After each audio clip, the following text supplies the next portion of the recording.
Welcome to the House of Wellness. Our doors are open for you. Today, we find out about the effects of dieting when it goes too far. They have an absolute terror of food. We'll look at what screen time does to your eyesight and you'll be shocked. And later, a must-watch for all parents, what our kids really think about bullying. It's when someone does something mean to another person. Stay with us for a show packed to the brim with life. It just feels good to let it all out. Let's all get well, stay well, live well and look fabulous. Right here in the House of Wellness.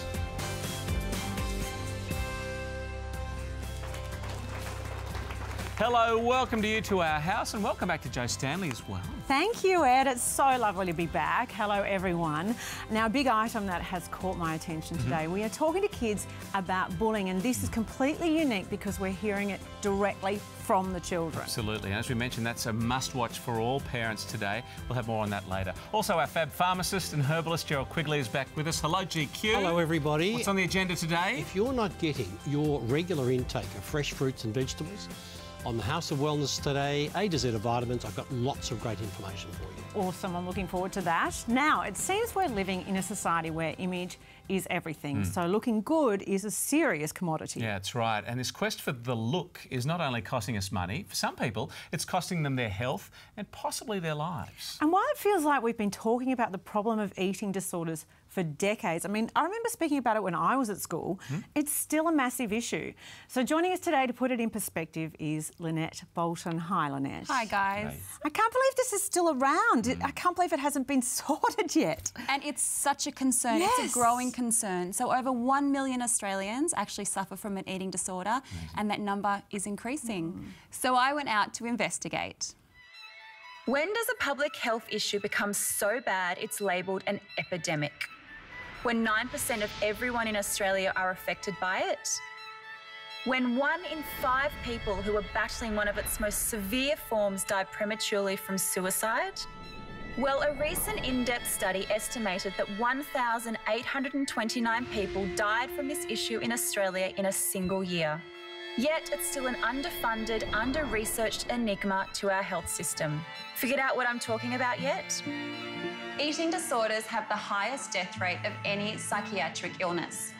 Thank you. And almost 1 million Australians are affected. What's even scarier is this number is increasing. We're in a serious epidemic.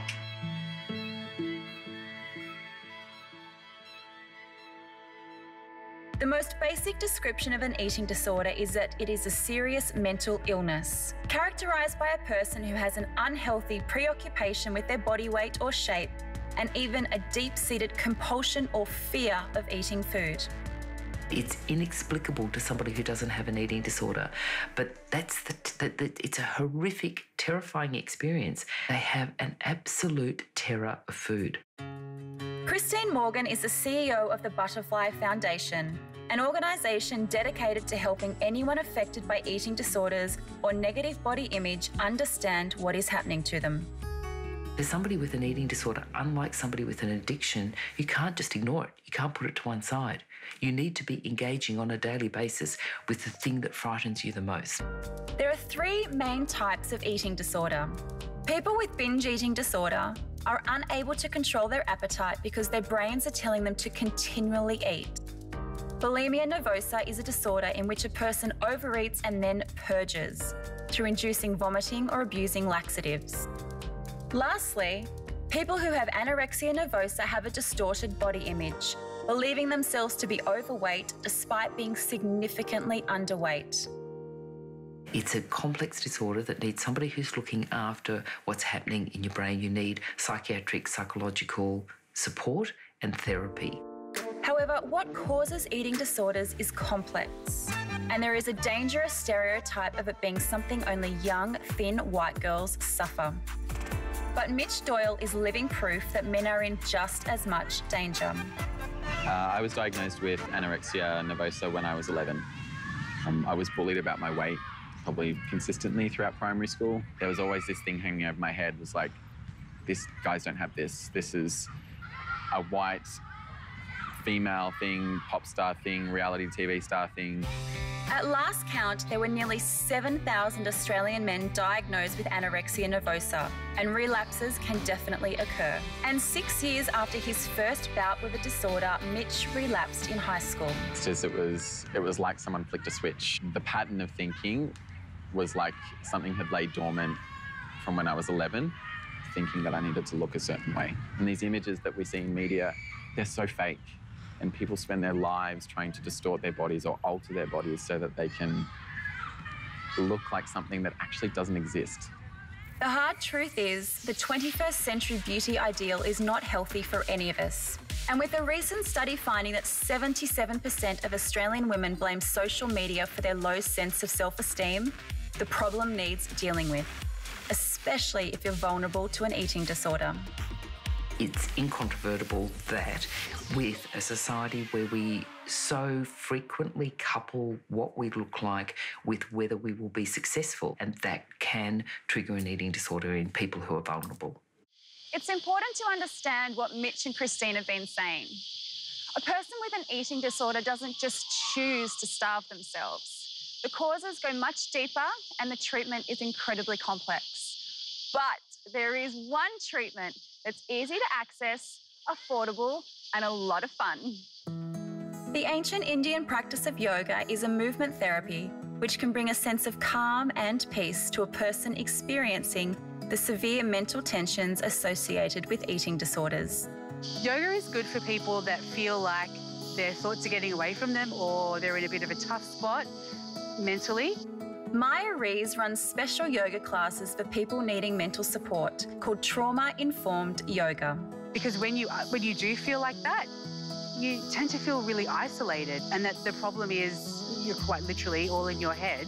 And the best way to get out of your head is to get into the body.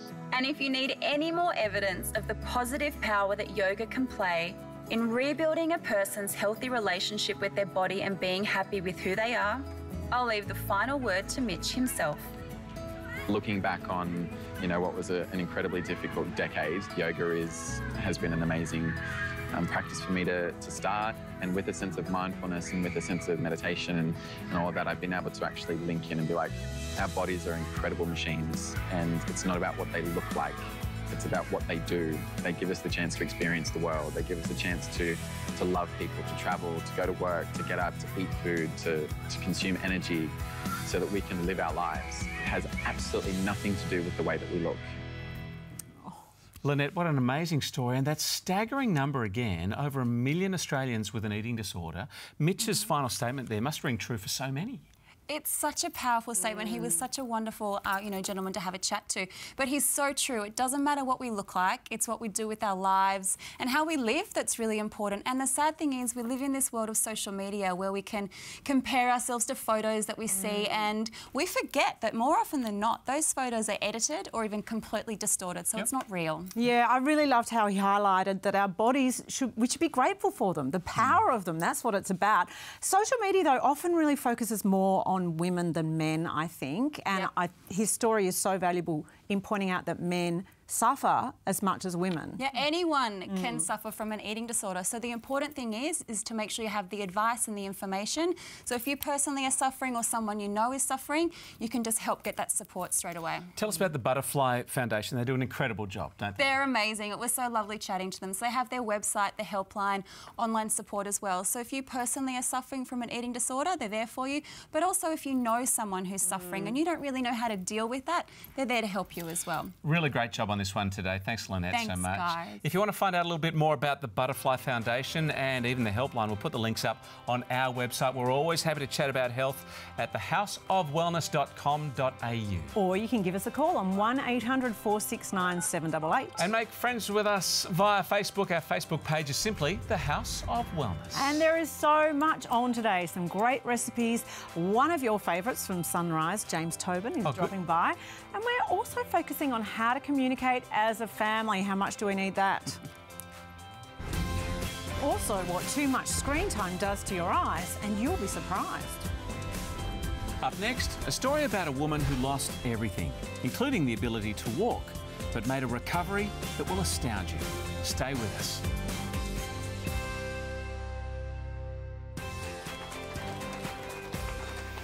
Well, our house heroes have been getting some great feedback, and it's no wonder. They're quite simply inspirational. Today, I want to introduce you to a woman who is in her prime, at the peak of her career, when MS, multiple sclerosis, struck her down. Now, she was told she might never walk again, but it's how her illness changed her life that will amaze you. So I sat down in front of Dr. Lawrence Scher, and he looked at my results, and he looked at me, and he said, "Amanda, I'm so sorry. You've got multiple sclerosis." And everything stopped, and life was never to be the same again.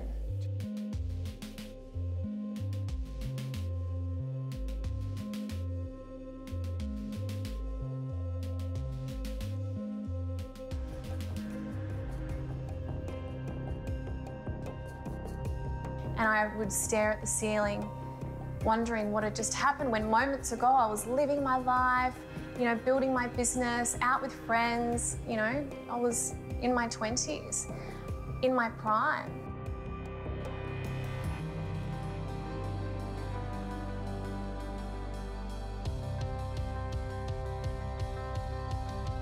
One night, Nicole threw me in my wheelchair and wheeled me down to the pub across the road.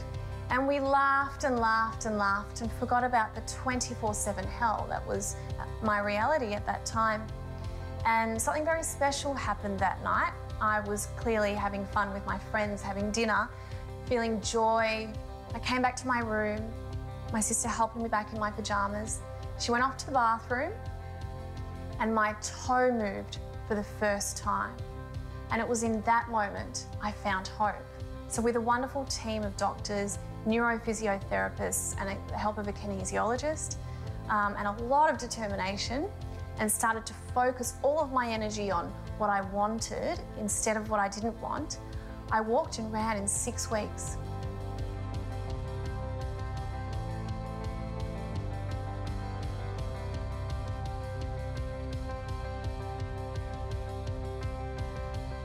When I look back and I think of all the things that happened in my life, the paralysis, the diagnosis of MS, losing all of my money, my business at the time, a few relationships as well, I realised that what you learn from those lessons teaches you the person that you need to be to then, you know, live the life that you dream of.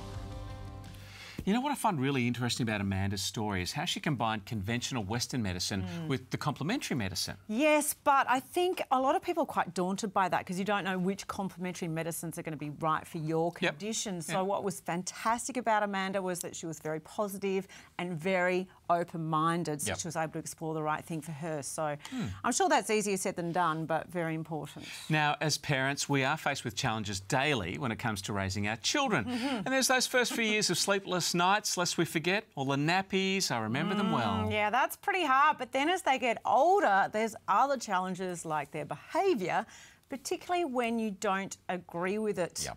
Negotiation with your children about right and wrong, I think, can be really tricky. So to help us understand, we're joined by Chief Happiness Officer, our resident psychologist, Dr. Tim Sharp. Hi, Tim. Hi there, thanks for having me again. How do we stay happy when our kids who grow older try to push the boundaries a little bit more? Well, on a serious note, I think the first thing to acknowledge is we won't be happy all the time. Being a good parent, well, I think, and the other thing to note is that perfect parenting doesn't exist. Good. So what we should all aim towards, exactly. What we can aim towards, though, is good enough parenting. And that's a phrase I heard many years ago, and I love the idea that as long as we can be good enough, and that means we won't be happy all the time, we won't agree with our kids all the time, but as long as we can do what we think is the right thing as often as possible, that's probably the best we can manage. Okay. So what do we do when we don't agree with our child's behaviour? Because I think as parents we're a bit scared to parent. I think we're scared we're going to push our child away. I couldn't agree more, and I think one of the biggest mistakes that many parents make is to try to be best friends with our kids. Now, we want to like our kids and we want our kids to like us, and if we can be friends, that's fantastic, but that shouldn't be our primary goal necessarily, because if you aim for that, then you'll more than likely agree to things that you possibly shouldn't agree to because you don't want them to dislike you. Disagreeing with your kids is a normal process, and our kids disagreeing with us is a normal part of it, particularly at certain ages, particularly during that teenage phase, I suppose. those. So, you know, again, being a best friend, wanting to be liked by our kids all the time can be a bit of a mistake. All right, let me chime in here because I'm the son of a British officer, career soldier. So when we were told off, we were told off, Dr. Tim. And I was a bit stern with my boy a couple of weeks ago after something that he did. And everyone was like, whoa, you're being really strict. But I think a week later he realised, well, that's the firm boundary that Dad set. Was that the right or wrong thing, or am I wading off track? Well, without being there and observing you, it's a bit hard to tell. But I think, but it is important. What the research clearly suggests is that kids need and actually want discipline. And that's important. So there's often this dichotomy, or this perceived dichotomy, between loving and supporting and caring our kids and having strict rules or discipline. They can and should work together. You know, the number one rule, I suppose, we should love our kids as much as we can, as often as we should always love our kids. Yeah. But that doesn't mean not having any rules. No. In fact, we need to have rules, our kids need to, because they don't know what's right and wrong necessarily. They will, again, at certain ages, try to push the boundaries. That's a normal part, particularly of adolescence. So certainly discipline, strictness, rules, they're essential. But I guess it's how you do it that's important. So, Dr. Tim, you've got teenagers. How do we survive raising subjects like bullying and death and sex with them? Yeah, look, I get asked this a lot about how to have these difficult conversations about these big issues. And the first thing I say is that, by definition, they're going to be difficult, because that's what they are. But the other thing I always point out is that to have those big conversations, we need to start to have all the little conversations. You can't expect to have big conversations that go well if you haven't been talking to your kids often, being present for them often. So, again, just being there for them, talking as often as you can, looking for opportunities. So, again, when it comes to something like bullying, hopefully there'll be signs, but we don't notice them if we're not present, if we're not observing. So look out for those things, look out for any openings in any conversations, and start with whatever you can wherever you are. Okay, great key points here. Parenting, it's a jungle out there. It is. First and foremost, listen. Seek first to understand, then to be understood. Keep it cool. Yeah, good luck, everybody, but just try, right? And you don't always have to agree with your kids to still be supportive of them. Great tips. Thanks, Dr. Tim. We're going to get you to stick around a little bit later on. We're doing an experiment. We'll take some of that advice and use it later on. Hope you can stay with us. Later, if you've got a problem, we've got the answer with your calls. And next, a satisfying salad that will have you shining on the inside. We're here to brighten up your day on the House of Wellness.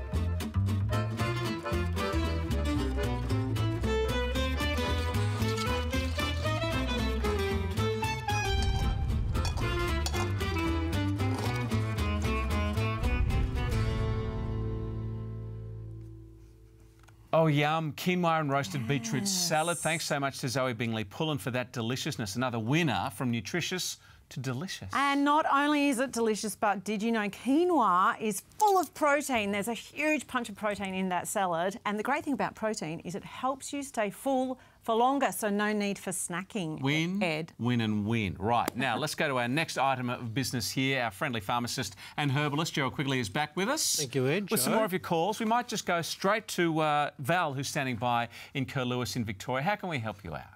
I'm interested in information about a strawberry tongue. A strawberry tongue, as in... Well, is there such a thing? Looks like a strawberry. Well, it is a phrase given to a red, bumpy and swollen tongue. Oh, OK. Val, it sometimes is used as a diagnosis of an iron deficiency, would you believe? But our tongue is a really important diagnostic tool for how you feel, because it actually tells you about your digestive system, about your ability to absorb nutrients. So, Val, maybe some iron supplement in liquid form, because it's non-constipating, and also to get some probiotic powder and mix it up in water and swill it around and then swallow it. So two things. Trust that helps you out, Val. OK, good luck with that. Next up, Linda from Port Augusta in SA has emailed us. I have scarring of the liver, she writes, which has caused a lot of additional problems. Do you know of any good supplements I could buy to support my liver? Linda, one supplement. It's called milk thistle. It is food for your liver. Our liver actually can regenerate. Parts that are damaged, if you support it with milk thistle, it can actually regenerate. So that's the herb, Linda. There's lots of different brands around, so you get one, take it probably for 6 months or so, and then when you get your next liver enzyme test, you can look at the improvements. Milk thistle, it sounds disgusting. No, it's not. No, it's just the common name. Okay. Silamarin is the Latin name. Is it a real plant? Yes. Oh. Yeah. So I couldn't go out back and grow that myself? Well, you could, but it probably wouldn't help your liver much. Okay. Let's go to Jane, who's standing by on the line in Bull Creek in WA. Jane, how can we help you out? I have fibromyalgia, and I was just wondering how you get rid of it and if there's a cure for it. Fibromyalgia? You said pain. It's a constant pain, Ed and Joe. You live in pain all the time. Diagnosed what parts with of you? Usually your torso. So you can touch a person with fibromyalgia and they'll jump because they're so sensitive to pain. That's awful. So it's a matter of getting symptoms under control, and it's probably not a cure. But there are really 4 things: magnesium to help sleep at night, omega-3s to help settle inflammation, turmeric to help pain, and an external cream to be gently applied to parts that are really sore. So 4-pronged attack, and patience. Oh, gosh, we do feel for you, Jane. Yeah, any more of your questions, call them through to us, 1800 469 788. Gerald will help you out here. Last one, it's an email from Rosemary in Beecroft in New South Wales. She says she suffers from an upper respiratory tract infection. Is there anything she can take? The herb of choice there, Rosemary, is echinacea, and there's lots of different echinaceas. So we're using another Latin name here, Echinacea purpurea. That's the one specific for these sorts of infections, and it is brilliant. It's antiviral, it kills bacteria, and is freely available. Right. Is echinacea the cure-all for... I feel like I was always told to take it if I felt like I was getting a cold or going into cold season. Yes, perfect. As a preventer. And we used to say, look, you only take it for short periods of time. We know better now. We know that you can take it regularly and increase the dose if symptoms appear. All right, more of your calls coming up a little bit later on in the show. Now, it is estimated there'll be more than 100,000 new cases of cancer diagnosed in Australia this year. And of course, hearing that stat is unsettling, but you can do something to help.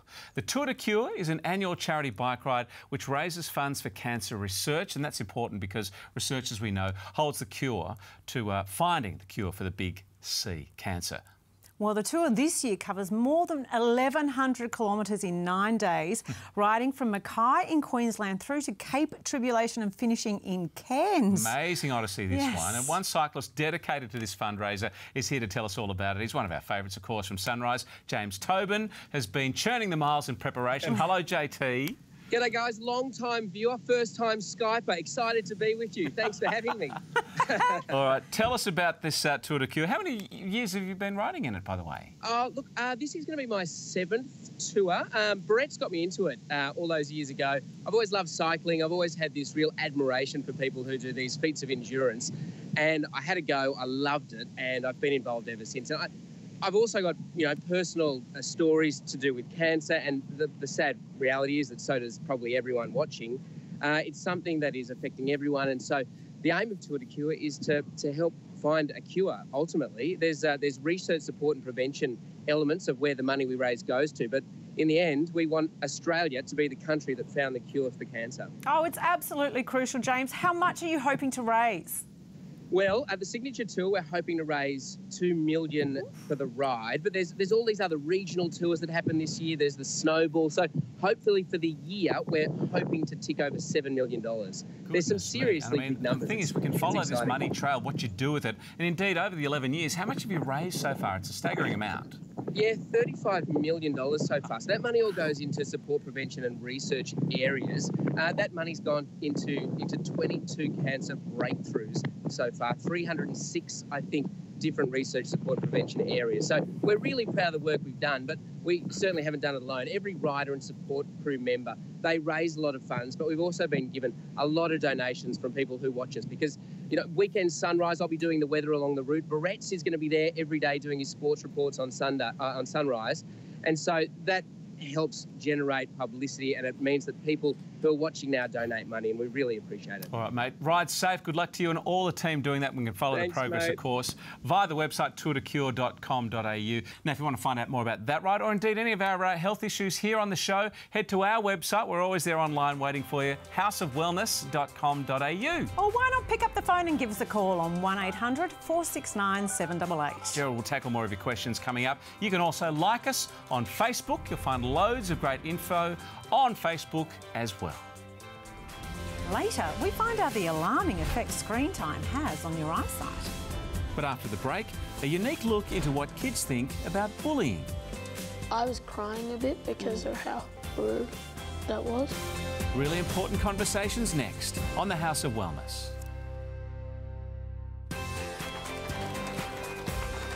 Well, it's not so long ago that kids were never asked how they feel about their lives. They were told how they should feel. But these days we know that our kids should be part of the conversation, but how do you do that?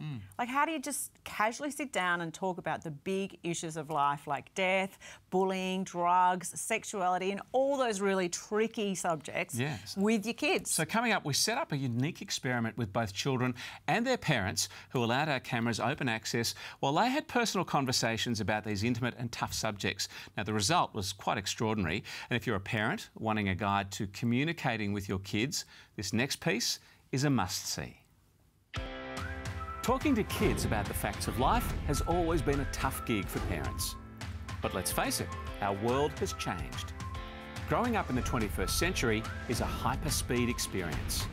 Some kids actually end up killing themselves because they believe what their friends say about them. And it's up to us as parents to protect and prepare our kids as best we can. I was crying a bit because it's not a bad thing to be black. It's very normal. Yep. So we asked a group of very brave mothers and fathers and their curious kids to sit down and talk through some of life's biggest and most awkward lessons. With Thanks to Nature's Way, giving your kids a healthy start, today our families are talking about bullying. Hi Mo, how are you? Good, how are you, Mum? Yeah, I'm really good. So I just wanted to talk to you about a really important topic called bullying. Have you heard of bullying before? Yep. Do either of you know what that is? Well, bullying is where kids are getting yelled at all the time. It's when someone does something mean to another person and they want to be able to, like, torture them or something. Someone is being rude or, like, disrespectful to someone's culture or race or just anything. It can either be online, in person. Or they can be physical, verbal, or mental sometimes. Yeah.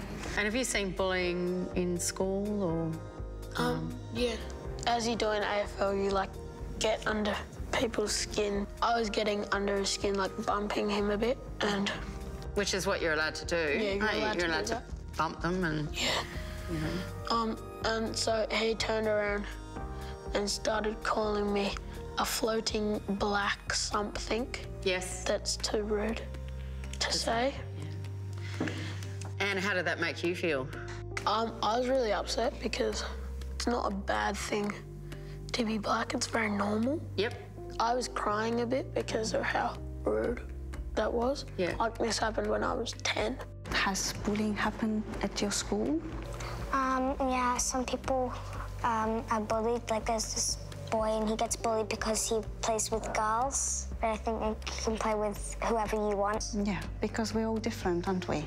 And we should make our own choices. Yeah, they're just trying to make themselves seem bigger by bullying you and getting more power by making you or someone else feel weak. Yeah, that's right. Because the thing about bullying for your generation that's different than for me is that I didn't grow up with everybody on devices.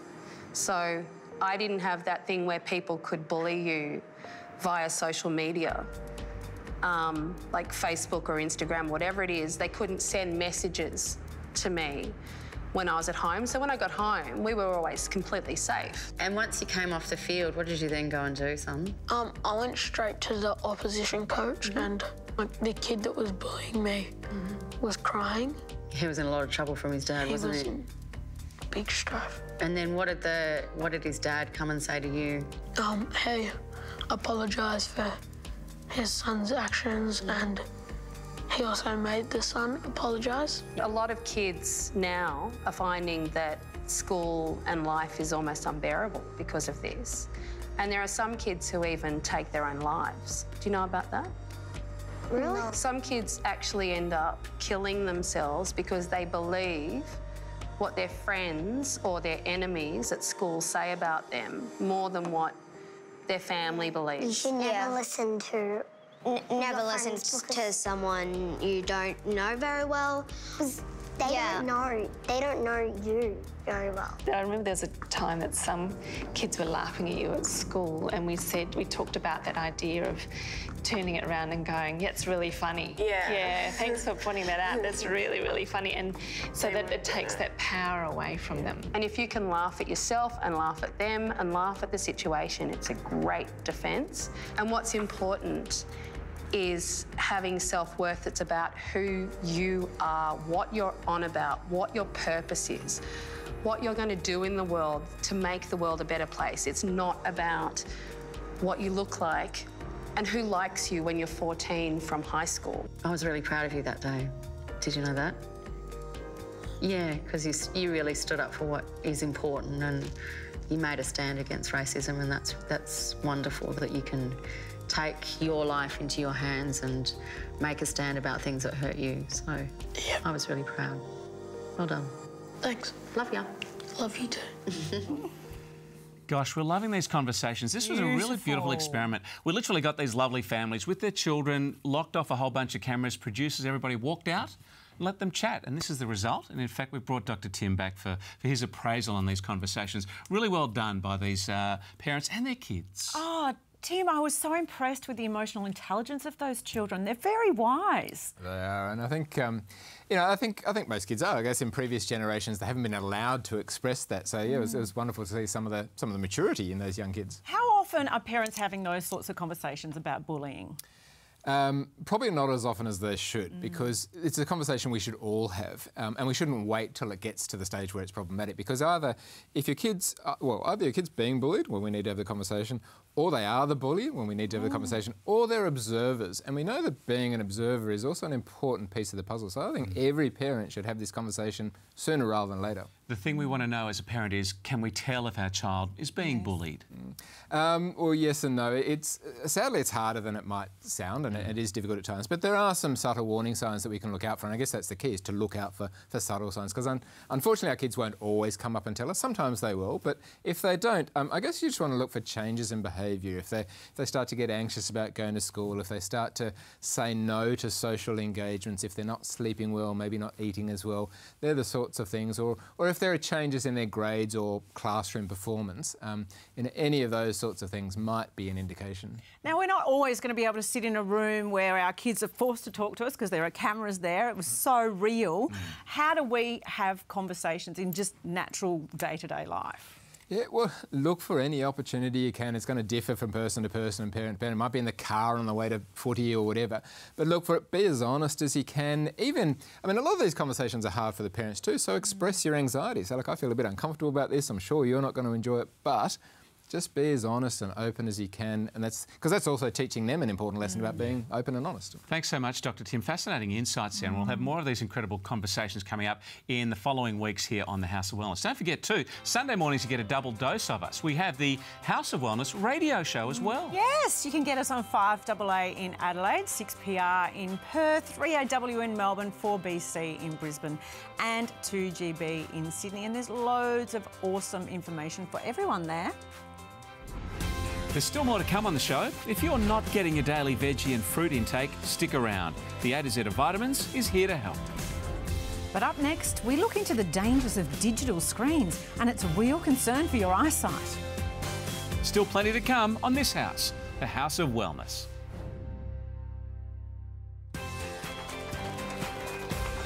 Welcome back to the show. Well, these days, many of us have jobs that require staring at computer screens hours at a time. But what about our kids? The Australian Institute of Family Studies says the average 12-year-old is staring at screens for at least 3 hours a day. That is so long. That's a long time staring. So what are the effects to the health of your eyes and your sight? Here to explain is ophthalmologist Dr Moshegov, who joins us. G'day, Dr Con. Good day to you. No matter what age we are, we seem to be staring at screens, but we've got to think about what it's doing to our kids' developing eyes, don't we? Yeah. Indeed, indeed. And there is evidence to suggest that it's not a good thing. Yeah. Okay? Look, apart from the fact that we strain our eyes when we use a computer a lot, there's evidence to suggest that the incidence of myopia, that is short-sightedness, needing glasses to be able to see in the distance, is increasing with the increasing usage of computer screens and other small screens, just a lot of concentrated near effort and not enough time outdoors. So our children need to get outdoors. Why is that?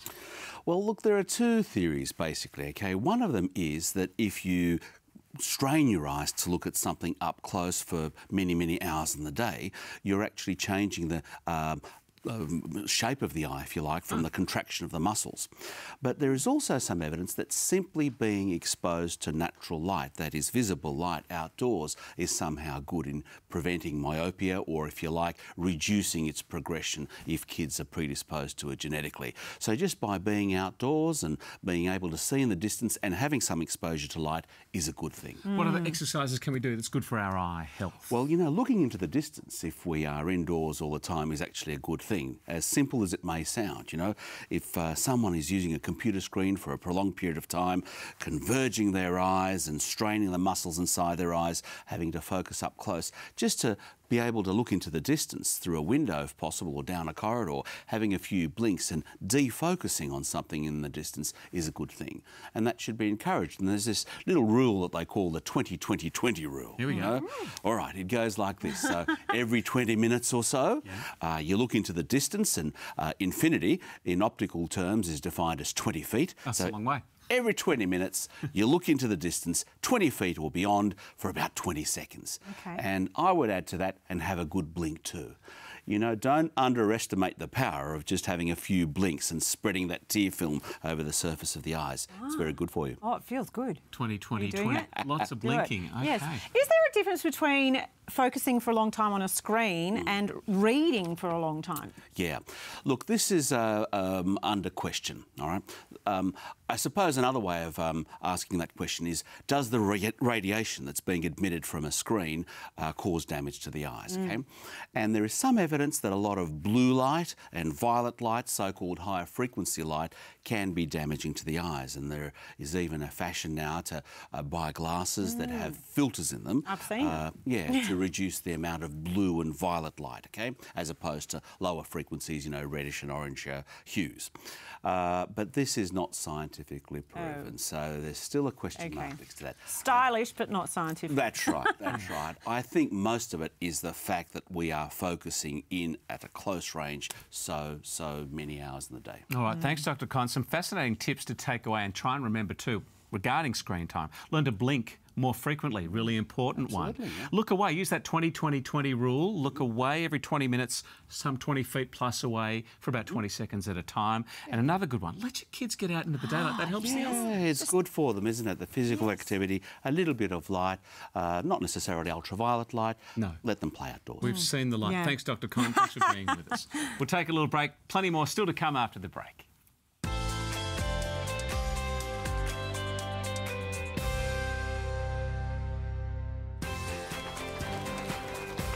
Welcome back. A to Z of Vitamins time now. Gerald is back with us. GQ, eating well is something some of us do better than others. Can we put it that way? Sometimes it's not down to, you know, not wanting to make the right choice. Might be too busy, might be rushed. Can you help us out with some suggestions? As the politicians say, let me make one thing perfectly clear. We hear that all the time. That most of us don't get the correct balance of fruits and vegetables across the day. Now, that's the Australian Institute of Health and Welfare independent government-sponsored survey last year, I think. Yep. 95% of us don't.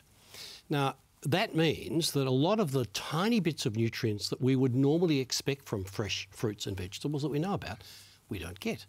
So we don't produce enzymes, we don't get enzyme pathways functioning correctly. How often we talk about magnesium, which because we don't eat nuts. A lot of people don't like nuts or can't eat nuts. We're being told not to eat too much dairy, vitamin A, vitamin D, calcium. So sometimes you've got to look at a multi-ingredient to get the balance right. So for those that often are told, no, go and have a healthy diet, 95 out of 100 of us don't get a balanced, healthy diet. Okay. So you take a multivitamin, Jo? No, I don't take a multivitamin, should I? Because I eat lots of broccoli. I feel like, is that not enough? That's very good for you, yes. But with your lifestyle, because you've got so many things on the go, young mum, all lifestyle. this. And it's something to consider. All right. So in the A to Z, we're going M for multivitamin today. What kind of multivitamin should I take? One with a broad range of minerals and the B group. Okay. Because the B group's very good for stress. Got it. All right, advice taken on board. Now, the A to Z of vitamins brought to us today by Synovus, an Australian favourite multivitamin brand. You can try the Synovus Once Daily Multivitamins range with special formulations for women, men and 50 plus. The Synovus Once Daily Multivitamins range comes in a 1-a-day, no-fuss and easy-to-swallow capsule and helps give you the energy support required to cope with your busy schedule. All right, time for a few more calls. We have Bianca standing by on the phone in Devonport in Tasmania. How can we help you out? My query is stretch marks and how to make them clearer, how to make them less visible. Let's help Bianca out. Yeah, let's help you. You know how I make them less visible? I just never go, I don't go to the beach. No one ever sees them. Look, massage is really important, Bianca, and there's lots of creams around that help get skin a little more supple. And the nutrient of choice is vitamin C because that helps collagen formation. So you take vitamin C every day and massage, and as much as we can possibly expect, they will slowly go. Okay, good one. Let's grab an email from Dion, who's in Castle Hill in New South Wales. What can I do now that codeine is unavailable? It's been a bit of an issue in the last few months. So codeine's an unpredictable pain reliever, Ed, and it means now that you can get more predictability. The common combination, powerful, is paracetamol and ibuprofen, a non-steroidal anti-inflammatory. But don't forget those herbal anti-inflammatories, turmeric, devil's claw. These things are ginger. These things have been around for years, safe and effective, and it's a good option if you want something to take all the time. All righty, we'll get to more of your calls and emails again next week. 1800 469 788 is our number, of course. Next week, Jo, you are looking into the age-old practice of yoga for us. Well, when you're in a downward dog, you get the strangest of views, I must say. So I'm looking at it very closely. All righty. Yeah. We'll also find out how to pull the plug on your plugged-in family. And don't forget, if you'd like to find out more from the show, follow up any of these tips, recipes and so on, head to our website, houseofwellness.com.au. That is another show done for us from all of us here at the House of Wellness. Nice to have had your company today. Anything resonate with you particularly? I loved hearing from Dr. Tim Sharp how we should speak to our children, have the small conversations first, which is going to mean you can have the big conversations when you need to. Yeah, keep that in mind. See you, gang, and thanks for joining us here. Thanks to our friends at Chemist Warehouse. Have a healthy and well week.